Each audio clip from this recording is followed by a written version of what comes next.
सर्वांना नमस्कार. मी वैभव बार. आज आपण कांदा पिकाबाबत माहिती सादर करणार आहोत. कांदा हे महाराष्ट्रातील एक महत्त्वाचे पीक आहे. महाराष्ट्रात सौम्य हवामानात कांदा पिकाची लागवड करतात. कांदा पिकासाठी 1 ते 2 महिने हवामान थंड लागते व कांदा पोसण्यासाठी तापमान वाढ उपयोगी ठरते. कांदा पिकाची सर्वसाधारण माहिती खालीलप्रमाणे. महाराष्ट्रात कांदा लागवड वर्षातून 3 प्रकारे करतात. प्रथमतः खरीपमध्ये जुलै ते ऑगस्ट या दरम्यान लागवड करतात. 2.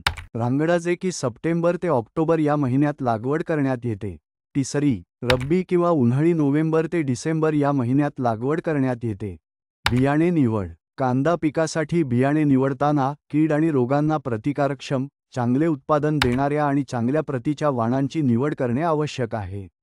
तसेच बियाणे शुद्ध, शास्त्रीय पद्धतीने तयार केलेले आणि चालू वर्षाचे असल्याची खात्री करावी. सुधारित वाण खालीलप्रमाणे. 1. खरीपसाठी Phule Samarth, Baswant 780, Agrifound dark red. 2. रांगडासाठी बसवंत 780, फुले समर्थ, एन 241. 3. उन्हाळीसाठी N 241, Agrifound light red, Arka Niketan, Bhima Kiran. लागवडपूर्वी शेताची उभी आडवी नांगरणी करून जमीन भुसभुशीत करावी. सेंद्रिय खते वापर. 20 ते 50 टन शेणखत प्रति हेक्टर टाकून शेतात मिसळून घ्यावे. लागवडीपूर्वी 15 दिवस अगोदर सेंद्रिय खते देण्यात यावी. जमीन चांगली असल्यास सपाट वाफे करावे. जमीन सुपीकता कमी असल्यास गादी वाफाचा वापर करावा. सरी वरंबावर केल्यास कंदामध्ये धुबळी येण्याची शक्यता असते.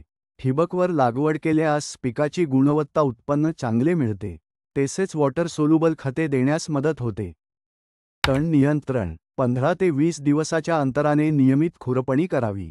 लागवडीपासून 30 ते 40 दिवसांनी वर खताची मात्रा द्यावी.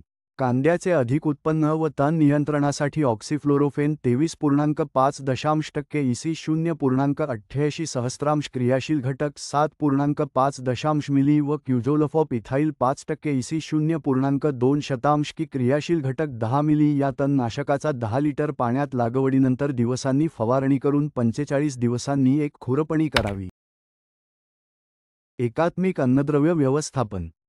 नत्रयुक्त खतांचा जास्त वापर केल्याने पिकात सड निर्माण होते. लागवडीपासून 50 ते 60 दिवसानंतर नत्रयुक्त खतांचा वापर कमी करावा. कांद्याच्या वाढीसाठी नायट्रोजन व झिंकचा वापर करणे, त्यामुळे पाती हिरवे राहतील व पानाची लांबी वाढेल. पाती चांगली असल्यामुळे पोषक घटक कांद्यापर्यंत पोहोचण्यास मदत होईल.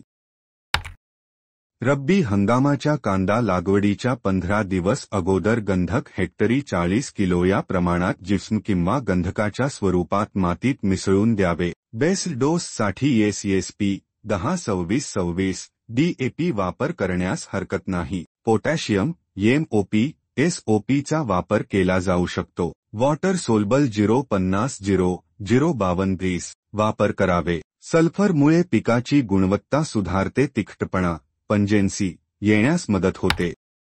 कॅल्शियममुळे पेशी भिंती का वाढ चांगली होते व रोगप्रतिकारशक्ती वाढीस लागते. Calcium nitrate nano calcium, boron व कॅल्शियम एकत्रितरित्या पिकासाठी फायदेशीर ठरतात. सिलिकॉनमुळे पिकामध्ये चमक येते. झिंक हे देखील महत्त्वाचे अन्नद्रव्य पिकाच्या वाढीस मदत करतात.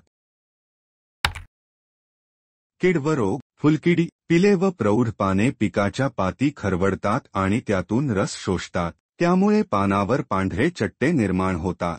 त्याच्या नियंत्रणासाठी डायमिथोएट 30 EC 15 मिली किंवा लॅम्डा सायहॅलोथ्रिन 5% EC 6 मिली या कीटकनाशकांचा फवारा करण्यात यावा. तसेच 5% निंबोळी अर्काची फवारणी करावी. फवारणी करताना स्टिकरचा वापर करावा.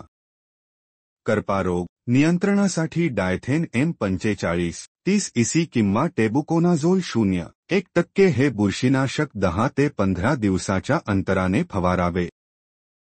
व्हिडिओ नम्रपणे पाहिल्याबाबत सर्वांचे धन्यवाद.